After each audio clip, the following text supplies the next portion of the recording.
Alright, so you're wholesaling right now, or you're thinking about wholesaling, or you're in the fantasy of making big money wholesaling. Should you get a real estate license? Should you spend money and get a real estate license? Listen, this is the thing. You got to analyze the situation. Have you contacted every house? Are people not getting back to you? Do you feel like you just can't grow? Because that's what I felt like when I was only doing wholesaling. I suggest keeping wholesaling as an option, but get your real estate license. Listen, you're going to have access to more inventory. Let's say you rode around your whole town, you found 10 houses, nobody gave you a response, or you couldn't lock down a deal.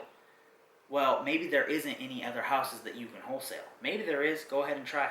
I'm just suggesting you can leverage getting your real estate license, okay? And besides, you're paying for real estate education. You have a license to do it, but what you're paying for is state-approved education, is what it really is. It's educating you. There's the educating part, and then there's the license that says you can do this. So think about that for a minute.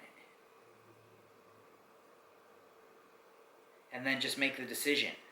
What's going to be better for you? What's going to be better for you? Make sure if you like this, you like, comment, subscribe.